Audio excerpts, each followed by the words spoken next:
Hallelujah.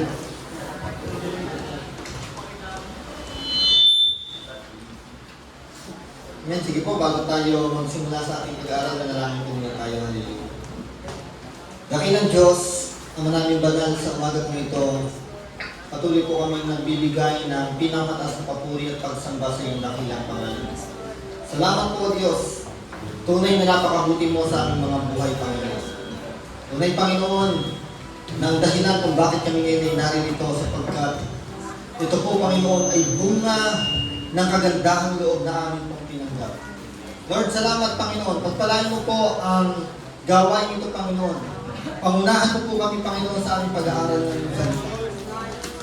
Dakilang Diyos, itaas mo po ang iyong pangalan sa aming kalagitnaan. Babago lamang po ako, Panginoon.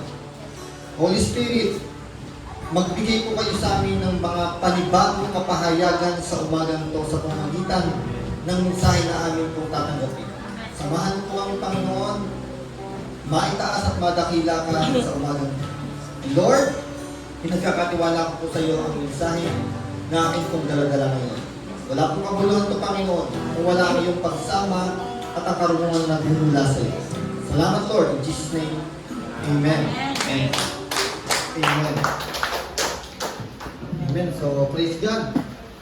Ngayon po, ang mundo ko, no, ay nagse-celebrate ng Mother's Day. Amen. So, nagse-celebrate po tayo ng Mother's Day. Kaya ngayon pa lang po, sasamantalahin ko na po ang pagkakataon upang batiin po ang bawat mapagmahal na nanay na narito ngayon. Amen. Happy Mother's Day po sa inyong lahat. Tunay na pagpapala po ng Diyos ay laging bubuhos sa inyong mga buhay. Amen. Salamat po sa lahat ng sacrifices na ibinibigay nyo para sa inyong mga anak. Amen. So, purihin ng Diyos sa inyong mga buhay. And I do believe na patuloy pa kayong patatatagin ng ating Panginoon. Amen. So, Mother's Day, pero yung naging topic kanina pang Father's Day. Hallelujah. Yan, babawi tayo ngayon. Pang Mother's Day naman din sa preaching natin. Amen. So, pang next week ba yung pang white? So, bagay, Mother's Day pa rin yun. Ang Mother's Day naman, hindi lang naman tuwing, hindi naman yearly ang Mother's Day. Ang katotohanan naman talaga, ang Mother's Day, araw-araw yan. Di ba? So, parang yung Pasko, ang Pasko ay hindi every December 25 lang. Kundi ang Pasko ay araw-araw sa puso ng bawat isa na kinikilala si Jesucristo sa kanyang buhay. Sapagkat ang araw ng Pasko ay araw na kung saan tayo ay tumanggap at tayo ay nakaranas ng pagbibigay ng Diyos. Na kung saan yung pagbibigay na yun, ito ay ibibigay din natin. Diba? I-share, ibabahagi din po natin. So, ganun din po yung Mother's Day. Katulad ng Heart's Day, di ba? Ang Heart's Day hindi lang tuwing February 14, kundi araw-araw din. Dahil yun ay buwan ng pag-ibig na tinatawag sa atin, ang pag-ibig, araw-araw yan sa ating buhay. At ngayon, samantalahin po natin na ngayong buwan ng Mayo ay, kumbaga, dito natin ipagdiriwang ang tinatawag na Mother's Day. Bagat ito ang buwan na nakatalaga para sa pagdiriwang na ito. Amen. So, Happy Mother's Day sa bawat isang nanay na narito ngayon. So, yung mga wala, sa GC na lang natin sila mababate. Wala sila eh. Kaya so, purihin ng Diyos. Pag-aaralan po natin ay tungkol po sa isang nanay. Pa-slide po. Ito po yung ating pong pag-aaralan. Influence of godly mother. Amen. So, napakahalaga po. Napakahalaga po nito sa isang nanay. Amen. So, lahat po tayo dito ay anak. Ibig sabihin, lahat tayo may nanay. Maaring ang iba ay umuwi na sa Panginoon, pero lahat po tayo dito may nanay. Amen. So, lahat po tayo ay may nanay. Kaya, kumbaga lahat po tayo ay nag-celebrate din ito. Diba? Hindi lang yung mga nanay ang nag-celebrate nito, even ang mga anak, mga asawa. Diba? So ito po ay panahon na kung saan kinikilala po natin ang kagitingan ng isang ilaw ng tahanan. Diba? Sabi last Sunday sa Sunday School, ang isang ina ang siyang ilaw ng tahanan. Pero may nadagdagan na daw. Hindi na lang siya ilaw. Di ba? Speaker na rin daw ng tahanan. Hallelujah. Nadagdagan na. Ilaw ng tahanan, speaker ng tahanan. Amen? So, mabuti naman dahil kung ang pagiging speaker ng tahanan ay makabubuti lalo sa kanyang mga anak. Yeah, so, yun po ang kagandahan naman nun. Pero kung speaker ng tahanan, pero nonsense ang pagiging speaker, kumbaga yung mga lumalabas sa kanyang bibig ay wala pong kabuluhan at hindi mapaparangalan ng Diyos. So, useless po. Diba? So, kung tawagin ng speaker ng tahanan, pero ito ay ikabubuti, mapaparangalan ng Diyos sa kanyang mga sinasabi, so napakagandang makita pa rin natin to. Diba? So, napakaganda pa rin katangian po ng isang nanay ito. Pero ito po, ang katotohanan ng isang nanay po ay tinatawag na ilaw ng tahanan. At ang isang nanay daw po, mga kapatid, ayon po sa aking nabasa, ang nanay daw po ay nagpapakita na siya ang puso ng ating Panginoong Jesucristo. Ipinapakita nito ang puso ng ating Panginoong Jesucristo sapagkat makikita naman talaga natin kung ikukumpara ang pag-aaruga ng isang nanay sa isang tatay, mas maalaga talaga ang nanay. Amen? Di ba? Meron ba dito anak na kapag nagkasakit, ang talagang gusto niyang, siguro meron din mga pailan-ilan, no? Na kapag nagkasakit ng isang anak, ang hinahanap niya yung pag-aaruga ng isang tatay. Pero more on talaga, o mostly talaga, kapag ang isang bata may sakit, ang hahanapin talaga niya yung pag-aaruga ng isang nanay. Di ba? So na kapag may sakit siya, gusto niya yung nanay niya nasa tabi niya, hinihilot yung ulo niya. So ganun tayo mga bata, di ba? Ganun ang mga anak. Na kapag tayo ay may nararamdamang hindi maganda sa ating katawan, so gusto natin, nasa tabi natin ang ating nanay. Di ba? So maobserbahan po natin yan sa mga bata, kahit sa mga bata po ngayon. So maobserbahan po natin yan. So, now, alam niyo po, hindi lahat ng nanay masasabi natin naging mabuting nanay. Di ba? So, meron mga masasabi natin, meron mga anak na, kumbaga, nagalit sila sa kanilang nanay kasi maaring hindi nila nakita o hindi nila naranasan sa kanilang nanay yung pag-aaruga ng isang tunay na ina. Di ba? Pero ito ba ay isang basihan upang hindi na natin kilalanin ang ating ina? No. Hindi pa rin po yun isang basihan na kung nagawan man tayo ng hindi tama ng ating ina, kumbaga, magtatanim tayo ng sama ng loob, mapupuot na tayo sa kanya, so hindi po isang basihan pa rin yun. Kumbaga, ang pagiging ina po kasi sa atin, ito po ay hindi choice ng bawat isa sa atin. Hindi tayo binigyan ng Diyos ng kakataon na pumili kung sino ang gusto nating maging nanay.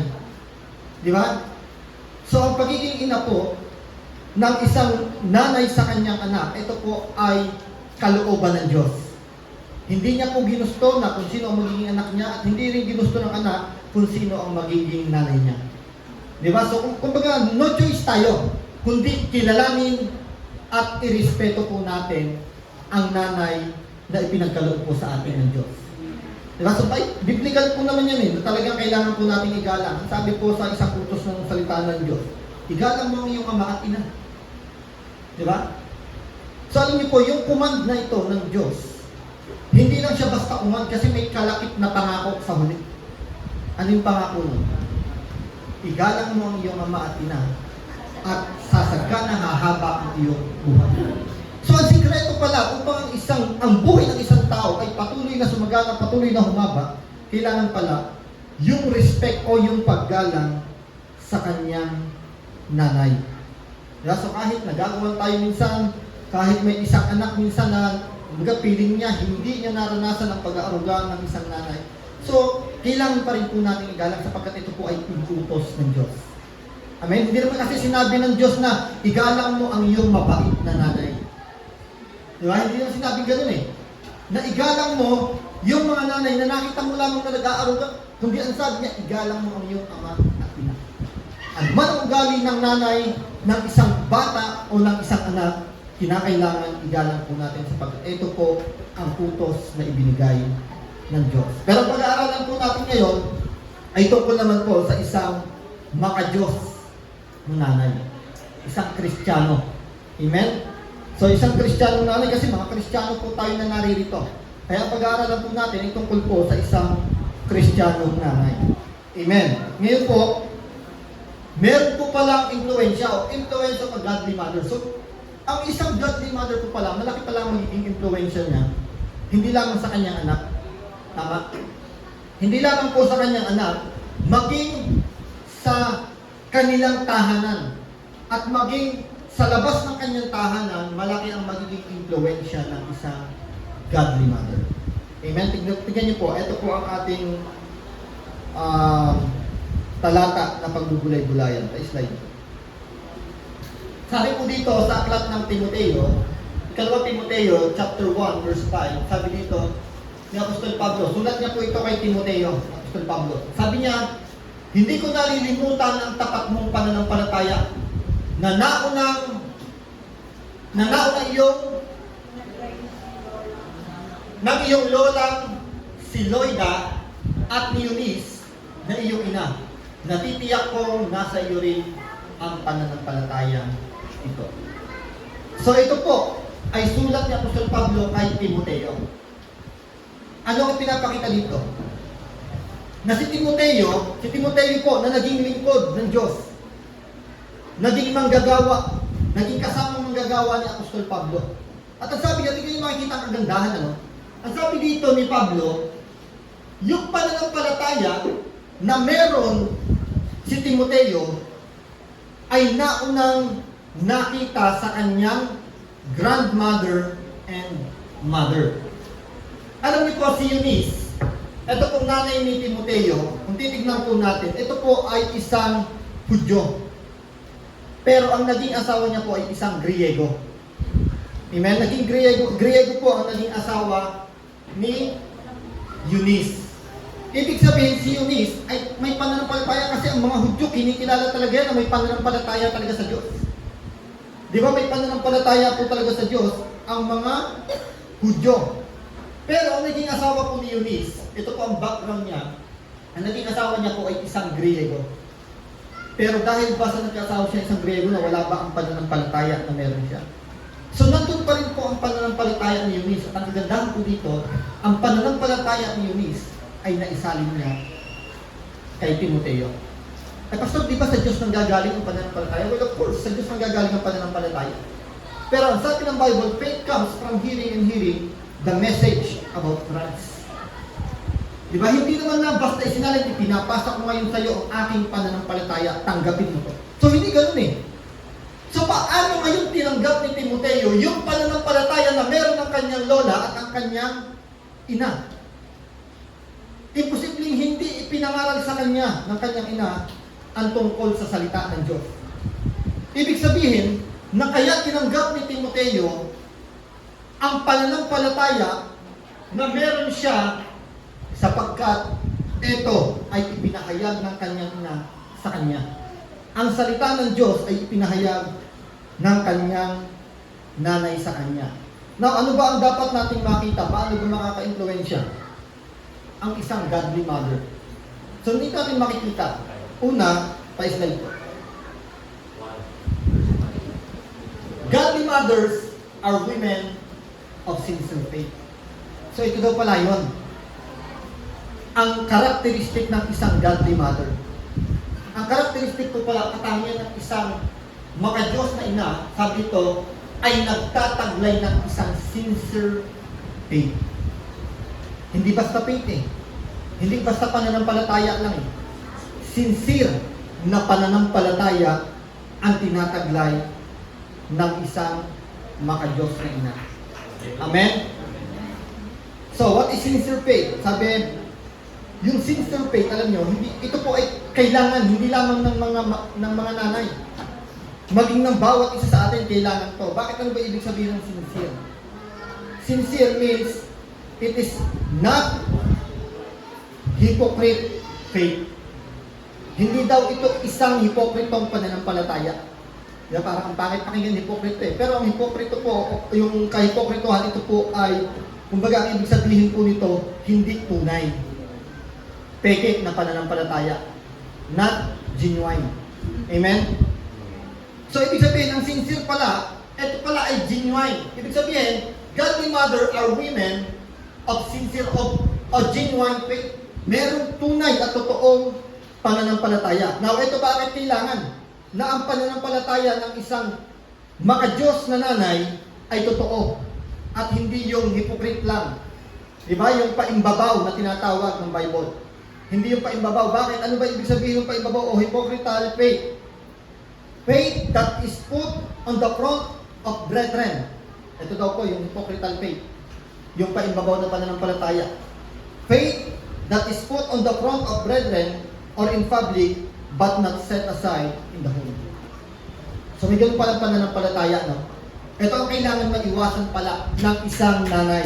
So, tungkol sa mga nanay po, pag-aaralan po kasi natin ngayon, kaya more on, maririnig nyo ang word na mother or nanay or ina. Diba? So, kailangan pala, ang maging pananampalataya ng isang ina ay hindi hypocritical faith. Kasi ang hypocritical faith, ito yung sinasabi, ang pinapaliwanag tungkol dun sa hypocritical faith na yon or not genuine. Sabi, na ipapakita niya ang pananampalataya na yon sa harap ng kanyang mga kapatiran. Inside the church, maaari niyang maipakita. Pero pagdating daw sa loob ng tahanan, nase-set aside. Kumbaga parang nawawala na. Diba? So nawawala na. So, ito po ay hindi lamang para sa mga nanay ngayon, maging sa ating lahat po ngayon, na tinuturo sa atin na hindi dapat maging hypocritical faith ang meron tayo ngayon. Dapat genuine. Na pag nandito tayo sa loob ng church, makikita ang ating pananampalataya. Pero pag nasa bahay na po tayo, set aside na po ang pananampalataya na ito. Kumbaga nakakalimutan na. Tandaan po natin, mahalaga na ang pananampalataya po natin, lalo po sa ating mga anak, makitahan po nila tayo ng ating pananampalataya sa loob ng ating tahanan. Amen? Sa loob po ng tahanan, kailangan doon unang makita ng ating mga anak na ang kanyang magulang, ang kanyang nanay, ang kanyang tatay ay parehong may pananampalataya at tunay na pananampalataya sa Diyos. Diba? So yun po ang hypocritical faith. Nase-set aside daw po pagdating na sa loob ng tahanan. Paano yun? Paano natin makikita yun? Tingnan nyo. Maraming Kristiyano ngayon nakakapagbukas ng Bible sa loob ng church. Minsan nga, hindi pa rin eh. Tama? Maraming Kristiyano ngayon nakakapanalangin lang sa loob ng church kapag tayo ay magkakasama. Nakakapag-worship lang sa loob ng church pag tayo ay magkakasama. Pero pag sa loob ng tahanan, set aside. Wala akong panahon, madami ang ginagawa. Di ba? That is what we call hypocritical faith. Paimbabaw na pananampalataya na nagkakaroon lamang tayo ng pananampalataya pagkasama natin ang ating mga kapatiran. Pero inside our home, wala na po ang pananampalataya na ito. Now, paano makikita ng ating mga anak? O paano mapapasa sa ating mga anak ang pananampalataya na ito? Kung sa loob ng ating tahanan ay nase-set aside ang pananampalataya na yun. Amen? So napakahalaga daw po na tayo bilang, o lalo po sa mga nanay ngayon, kasi mas marami po ngayon na naririto mother kaysa yung father. Di ba? Mas marami po ngayon na naririto ay yung mga nanay. Di ba? Kaya pinagpala po tayo ng Diyos. Lalo po yung mga nanay, yung mga anak na Kristiyano ang inyong nanay. Ipagpasalamat nyo sa Diyos ang inyong mga nanay na Kristiyano. Kasi magagabayan ng inyong mga nanay ang inyong pananampalataya. Di ba? So magagabayan niya po kayo. So kaya yun po sinasabi. Many Christians today open their Bible inside the church but not in their own houses. They worship God. They sing song for the Lord inside the churches but not in their home. Diba? Wala sa sariling tahanan. Pagdating sa loob ng tahanan, wala. Baka pag sa loob ng tahanan, ang mga patugtog na, yung mga medyo, yung kay Shaira, yung sikat ngayon, ano? Baka puro ganun na, kaya, nako, mag-iingat po tayo pag yung kay Shaira ang mga napatugtog natin. So, pagdating sa loob ng church worship song, pagdating sa loob ng tahanan yung kay Shaira. So, ingat po tayo. Medyo malaki magiging impact nun sa isip natin. Di ba? Kasi kung ano po yung napapakinggan natin ng mga kanta, nagkakaroon po ng impact sa buhay ng isang tao po yun. Di ba? Minsan, halimbawa, pagka nakapakinig po tayo ng talagang mga malulungkot, ano ba yung kanta na yung pang mga ginagamit sa paglilibing, yung kanta ng lapis po ba yun? Yung kantang lapis ang alam ko naman, nakamanta nun eh, yung maganda naman yung kanta, kaya lang napakalungkot eh. Alam niyo, pagka narinig ko yung kanta na yun, lalo sa release na yun, ayun, yung sa kabilang buhay, sinabi ni Brother Murphy, alam niyo, pag narinig ko yun, talagang malulungkot ka eh. Kasi kanta ng dalawang tao, ng isang tao yun na talagang naranasan niya na nawala ang kanyang mahal sa buhay. So, di ba? Anong naramdaman niyo? Narinig na, sino po nakarinig nun? Pag narinig niyo yun, talagang malulungkot kayo eh. O di ba? So ngayon, pag tayo po dumarating sa mga problema ng buhay, mag-worship tayo. Yung mga pangako po ng Diyos ang dapat lagi nating naririnig. Di ba? So pakinggan po natin yung mga pangako po ng Diyos, wag yung mga sa kabilang buhay, saka yung kanta ni Shaira, ako medyo kakaiba po yun. Masigla pero kakaiba po ang lyrics kasi. Di ba? Ha? Paborito daw eh. Lagi kasi, trending kasi sa Facebook yun eh. Di ba? Kahit na pag sa reels, lipat na lipat, mayat maya, yun eh. So trending talaga yun eh. Masigla kasi yung tugtog niya, pero pagdating sa lyrics, medyo babagsak talaga. May Paul na lyrics pa nga dun eh, yung sa second stanza niya. Hindi totoo kasi papakita ko siya, may Paul na lyrics talaga, na talagang medyo pangit na word. Sa ulo ko siya, kaya ko makantahin dito eh. Mamaya, pagbaba ko sa pulpito sa labas, paparinig ko sa inyo. Amen. So yun po mga kapatid, no? So, pinag-iingat po tayo, lalo po sa ating mga nanay ngayon, na bida ngayong araw. So, pinag-iingat po tayo na kailangan ang ating pong pananampalataya ay hindi yung tinatawag sa hypocritical faith, kundi maging sincere na pananampalataya. Yung genuine, yung totoong pananampalataya na kahit nasa loob tayo ng church, na kahit nasa loob tayo ng ating tahanan, at even in public, ang ating pong pananampalataya ay maituturing na genuine. Amen? So ano ba ibig sabihin ng sincere faith na yon? Means that we have sincerely believed in Jesus Christ as our Lord and Savior. Di ba? Kasi baka mamaya, sa loob lang ng church tayo naniniwala na si Jesus, Lord and Savior natin. Napakahalaga kasi yung sinasabi ko, Lord and Savior. Not only the Savior. Well, of course, ang Savior natin, pero may sinasabing Lord.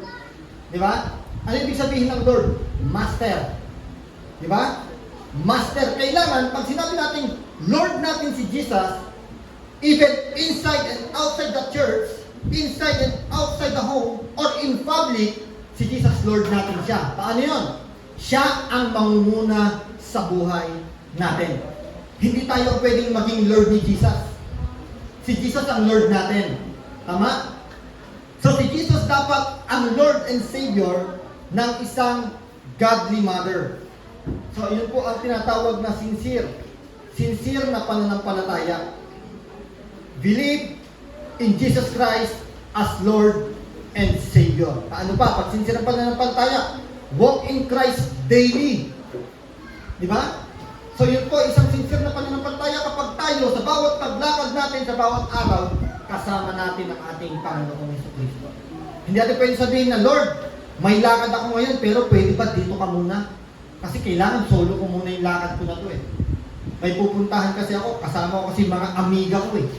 Diba? Kaya Lord, dito ka muna, set aside ka muna dito. Diba? So hindi pwedeng ganun. Kailangan sa bawat paglakad natin sa ating buhay, our daily life, kasama daw po natin ang ating Panginoong Jesucristo. Amen? Pangalawa, spending time in His Word every day. Diba? Nagbibigay daw tayo ng oras sa ating sa pagbabasa o sa kanyang salita sa bawat araw. And in prayer, sa kayong pananalangin. So napakahalaga po sa isang nanay na siya po ay mapanalanginin. Diba? Na pag nakikita niya ang kanyang anak may pinagdaraanan, so ipag-pray agad natin. Diba? Na kahit walang pinagdaraanan nating anak, ipag-pray natin upang hindi sila lapitan ng gawa ng masama. Ipag-pray natin ang ating mga anak lagi ng protection sa gawa ng kaaway. Diba? So napakahalaga po na tayo po ang isang godly mother po ay mapanalanginin. Amen? Alam niyo po, mapagpala po, mapalad po ang mga anak na ang nanay po ay may tunay na pananampalataya sa Diyos. Bakit po? Bakit po naging mapalad? Kasi, alam niyo po, ang isang nanay na may tunay na pananampalataya sa Diyos, yung pananampalataya po ito, dahil totoo, maibabahagi niya sa kanyang anak. Tama? Kasi alam niya, yung pananampalataya ito kailangan to ng anak ko. Yung pananampalataya kasi na yun, lalo yung saving faith, kapag ito ay naunawa ang mabuti ng isang godly mother, pag naunawa niya kasi yung saving faith, napakahalaga yan. Marami po kasing kind ng faith. Saving faith, faith na nakakapagpalipat ng, di ba yung sabing mga pagsubok o mga-overcome natin. Pero ang saving faith, napakahalaga nito. Ano yung saving faith? Ito yung kaunawaan po natin sa tinatawag na gospel. Yan yung saving faith. Di ba? Yung pananampalataya na magliligtas sa atin. Di ba? Kasi sabi, marami, kahit nga daw yung paniniwala sa Diyos. Sabi, kahit ang demonyo naniniwala sa Diyos. Baka nga daw minsan, mas kilala pa ng demonyo ang Diyos eh. Di ba?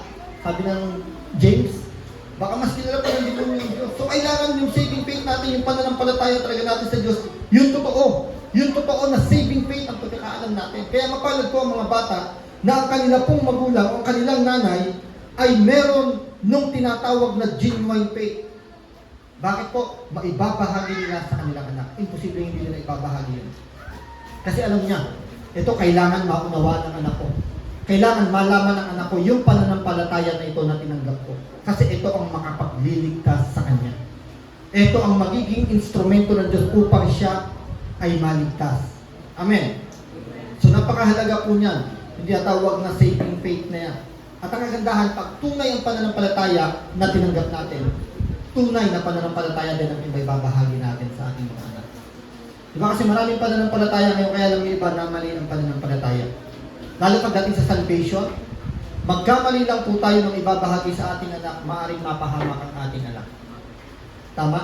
Kaya napakahalaga po na tayo po, lalo tayo bilang mga magulang, hindi lamang sa mga nanay ngayon, napakahalaga na ang pananampalataya na nakatanim sa ating puso at isipan, kailangan yung totoong pananampalataya na makapagbibigay ng kaligtasan.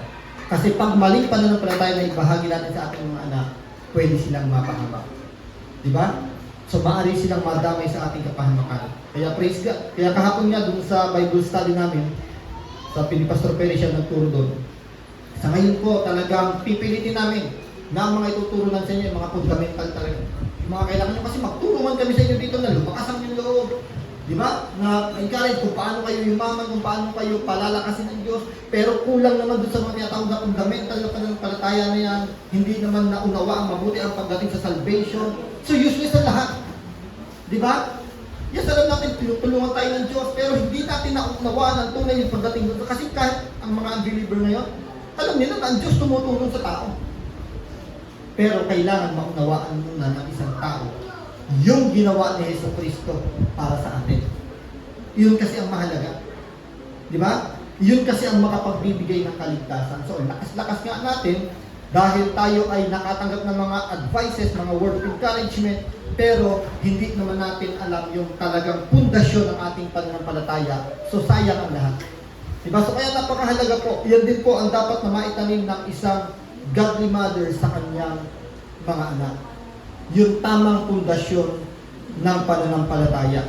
Diba? Kaya dito, sabi dito, tingnan nyo, ang ganda yung kay Timothy. Dahil ang kanyang nanay at ang kanyang lola ay may pananampalataya sa Diyos. Anong ginawa? Ibinahagi sa kanya. Diba? At yung pananampalataya po na yun na natili kay Timothy at nagamit ni Timothy. Yes, ang ganda, no? So napakahalaga po pala na yung pananampalataya po natin ng isang magulang na ibabahagi niya sa kanyang anak. Pangalawa, ito po. Godly mother honors God's word and train her children in it. So ang godly mother o maka-Diyos na ina, sabi dito, honor God's word. Di ba? Pinapahalagahan, pinaparangalan niya ang salita ng Diyos.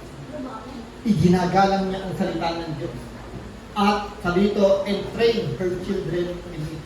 At tinetrain, tinuturuan niya ang kanyang mga anak sa pamamagitan ng salita na ito ng Diyos. Amen? So alam ng isang mga Diyos na nanay kung gaano kahalaga ang Word of God. Tama? So alam po ng isang mga Diyos na nanay na napakahalaga ng Word of God. Hindi lamang sa buhay niya, kundi maging sa buhay ng kanyang mga anak. Dahil ang salita ng Diyos, ito ang magiging ilaw. Diba? Ilaw niya. Lalo sa loob ng isang tahanan. Kapag ang isang tahanan po, mga kapatid, ay pinangungunahan o sinesentrohan ng salita ng Diyos, magiging maayos, matibay, matatag ang tahanan ito.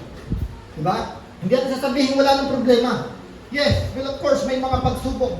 May mga pagkakataon na nagtatalo ang mag-asawa, may pagkakataon na nagtatalo ang ama, ang anak, ang ina at ang anak. Pero hindi ibig sabihin nun, magulo ang tahanan. Amen? Lalo kapag nasesentrohan tayo ng Word of God. So hayaan natin na sa loob ng ating tahanan, maging laging sentro ang salita ng Diyos. At tayo, bilang magulang, o lalo po sa mga Mother's Day o sa mga mother ngayon, na sa kanilang pagpapalaki sa kanilang anak, i-train nila to through Word of God. Sa pamamagitan ng salita ng Diyos. Dahil napakahalaga ng salita ng Diyos. So alam din kasi ng isang godly mother o ng isang maka-Diyos na nanay na magiging kagamit-gamit talaga ang Word of God sa buhay ng kanyang anak. Di ba kaya ito ang gagamitin niya to train her child. Kung paano ang kanyang anak ay palalakihin, ay tuturuan, didisiplinahin sa pamamagitan ng salita ng Diyos. Amen? Pero ito ang kagandahan. The best thing you can do for your kids is to teach them from an early age. Di ba? Ganda, no? Kailangan daw, ang magandang magagawa daw po natin sa ating mga anak, sabi, to teach them doon pa lang sa kanilang murang edad. Dapat matrain na po natin sila. Diba? So, kasi mas madali pong turuan talaga ang bata upang sa kanilang paglaki na ipapamuhay na po nila ito. Katulad ng ginawa kay Timothy. Sabi, bata pa lang si Timothy, talagang yung pananampalataya ng kanyang lola, ng kanyang nanay ay ibinahagi na sa kanya. At sa kanyang paglaki, nadala niya ito. So, kaya napakahalaga po, yun po pala yung the best way para matrain po natin ang ating mga anak. Kailangan sa early age pa lang nila ay ibinabahagi natin, tinuturuan na natin sila ng kahalagahan ng salita ng Diyos. Reading, studying, memorizing, and obeying God's Word. Tuturuan natin sila magbasa, tuturuan natin sila mag-meditate, tuturuan natin sila mag-memorize, di ba? So nakakapagpa-memorize pa ba tayo dito ng mga Bible verse sa mga children natin? So mahalaga din po ito mga kapatid. At ito ang mahalaga. Turuan din po natin silang sundin ang Word of God. Pero paano? Paano po? Godly mother must grow her own love for God's Word. So kailangan yung isang nanay muna, sinisigurado niya na siya ay may pagmamahal sa salita ng Diyos. Kasi kung wala, paano niya ituturo sa kanyang anak na mahalin mo ang salita ng Diyos, basahin mo ang salita ng Diyos, i-meditate mo ang salita ng Diyos, i-obey mo ang salita ng Diyos, pero yung mother mismo, hindi niya kayang gawin. Tama? So mahalaga na makita muna ng isang anak na ito ay ipinapamuhay ng kanyang isang ina. Na nakikita niya, yung nanay niya talagang nagbabasa ng salita ng Diyos, nagme-meditate, at the same time, ino-obey ng kanyang nanay ang salita ng Diyos. Kasi baka sabihin sa atin ng ating anak, kapag sinabi natin na basahin mo salita ng Diyos, mahal mo salita ng Diyos, baka sabihin, bakit kayo hindi ko nakikita nagbabasa ng salita ng Diyos? Diba? So mahalaga muna na ang isang godly mother talagang siya ang may unang pagmamahal sa salita ng Diyos at ipapasa niya ito sa kanyang anak. Amen? So relate ba tayo mga nanay? So napakahalaga po nito. Tinuturo po sa atin ngayong Mother's Day. Binibigyan po tayo ngayon ng salita ng Diyos o ng mensahe ng Diyos kung paano po natin talaga magagampanan ang pagiging isang mabuting nanay natin. Kasi marami pong mabuting nanay, yun po ang katotohanan. Kasi nagpo-provide po nila ang pangangailangan ng kanilang anak. Na pag humingi ang kanilang anak, talagang bigay agad sila. So pero hindi po yun ang definition ng isang tunay na mabuting ina. Dahil ang mabuting ina, inililid niya ang kanyang anak sa daan na kung saan ito ang nais ng Diyos na malakaran niya. Amen? Kasi ibigay man ang bigay ng isang nanay ang lahat ng gusto ng kanyang anak, pero hindi niya ito na-train doon sa tinatawag na daan na nais ng Diyos na malakaran ng kanyang anak. Sayang ang lahat. Maaring kapahamakan pa rin ang mapuntahan ng kanyang anak. Diba? Kaya napakahalaga po nito. Ang tunay na mabuting ina ay ang isang nanay na nagpapaunawa sa kanyang anak tungkol sa mga salita ng Diyos. Dahil alam niya na dahil dito sa salita ng Diyos, hindi mapapahamak ang aking anak. Tama? Diba? So napakahalaga po niyan. Kailangan yung isang nanay muna ay lumalago sa kanyang pagmamahal sa salita ng Diyos. Para maituro niya sa kanyang anak na basahin mo to, i-meditate mo to, pag-aralan mo to, at the same time, i-obey mo ang word of God. Diba? Next ay, godly mother used God's word to lead her children to saving faith. Ito yung sinasabi natin kanina. Siya ang maglilid sa pamamagitan ng salita ng Diyos, ituturo niya, papangunahan niya ang kanyang mga anak para malaman yung tinatawag na saving faith. Na kailangan tama ang ating pananampalataya. Mother needs to teach her children the truth about salvation. Kailangan yung truth ang maituro natin sa saving faith. Yung katotohanan tungkol sa pagliligtas ng Diyos. Amen? Para tama po ang tanggapin po na foundation ng mga bata tungkol sa faith. Yung foundation of faith ng bata maging tama. Sabi dito, teach your child. Kailangan ituro daw natin sa mga bata kung bakit dumating si Jesucristo dito sa mundo. Kailangan ituro po natin ng tama sa mga bata kung bakit kinakailangan si Jesus ay maipako sa krus. Kailangan ituro po natin sa mga bata ang tunay na layunin ng Diyos kung bakit si Jesus po ay nagpakahirap sa krus ng Kalbaryo. So yan po ay napakahalaga. Yan po isang katotohanan na kailangan maituro ng isang mabuting ina sa kanyang anak. Di ba? Use God's word to lead her children to saving faith. So by God's word, kailangan po, napakahalaga po niya. Kasi ang maling pundasyon po na matatanggap ng ating mga anak, maaaring magdala sa kanila sa kapahamakan. Para sa last po natin, godly mother will train her child in how to live God's word. So yun na yung sinasabi natin kanina. Dapat i-train natin ang ating mga anak how to live God's word. Andun na yung application. Ituturo natin sa kanila ang word of God at ituturo natin sa kanila how to apply God's word. Pero kung sinasabi natin kanina, kailangan tayo muna ang maging unang modelo ng ating mga anak na nag-a-apply ng mga salita ng Diyos. Kasi hindi pwedeng ipinapa-apply natin sa ating mga anak yung God's word, pero tayo mismo hindi natin na i-apply sa ating buhay. Pinapa-apply natin sa mga anak na pahalagahan mo ang salita ng Diyos. Pinapa-apply natin sa ating mga anak na huwag mong kalilimutan ang mga pagtitipon, pero tayo mismo ang hindi nakakapag-apply nito sa ating buhay. Diba? So kailangan tayo po muna ang maging unang modelo na makita ng ating mga anak pagdating dito sa application ng salita ng Diyos. Amen? So napakahalaga po nito na matandaan po natin, lalo po sa ating mga mapag-arugang nanay na narito ngayon, maunawaan po natin na ang godly mother, unang sabi dito, ay isang babae na merong tunay o totoong pananampalataya. Pangalawa, godly mother honor God's word and train her child in it. So, tuturuan niya, pinapahalagahan niya, pinaparangalan niya ang salita ng Diyos, ginagalang niya ang salita ng Diyos, at yung salita ng Diyos na ito ang ginagamit niya para ma-train ang kanyang anak. Amen? So para po sa ating conclusion, mga kapatid, lahat po tayo dito ay isang anak. Lahat po tayo dito ay merong nanay. Di ba? So kailangan pahalagahan po natin. Nakita po natin lagi ang sakripisyo ng ating mga ina. Huwag po natin baliwalain ang sakripisyo ng ating mga ina. Maging ganon sa mga asawa, husband. Hindi sinabing Mother's Day, mga bata lamang ang makaka-appreciate nito. Even tayo mga asawa, ma-appreciate natin ang ating mga anak, ang ating mga asawa. Dahil sila ay nagsakripisyo para sa ating mga anak. Diba? So, husband, love your wife. Katulad ng tinuro kanina. At ang sabi sa mga bata, sundin nyo ang inyong ina.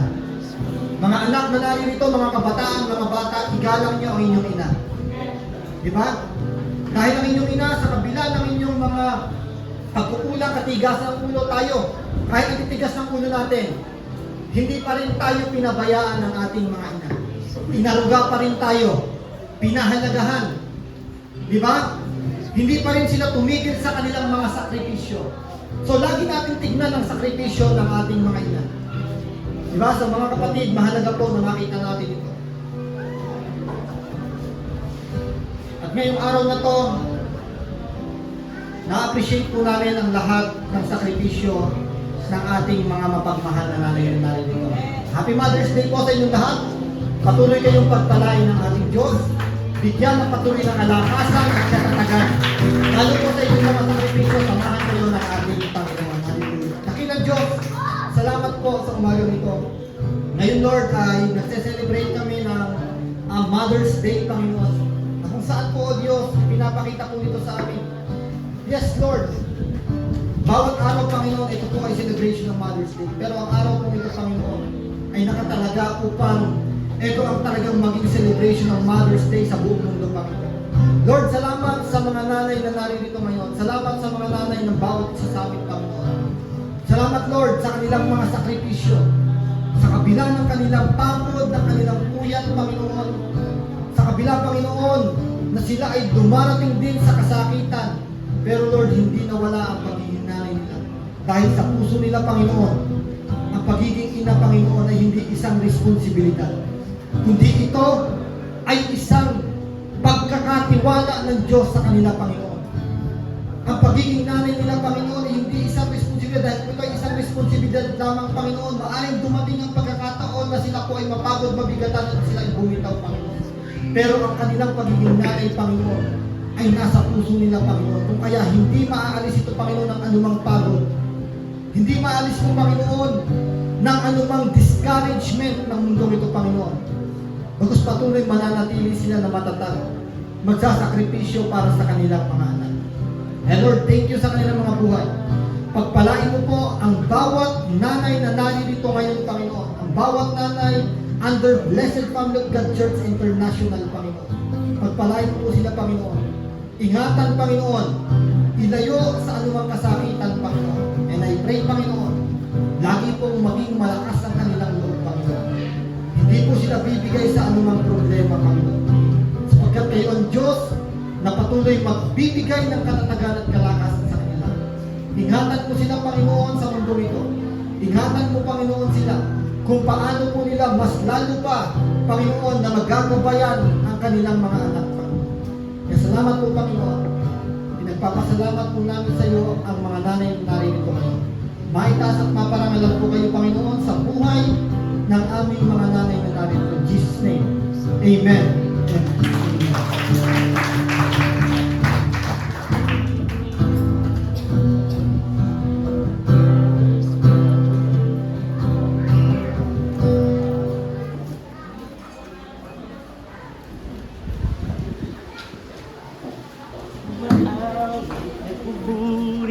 Amen. Hallelujah. Palakpakan po natin muli ang Panginoon sa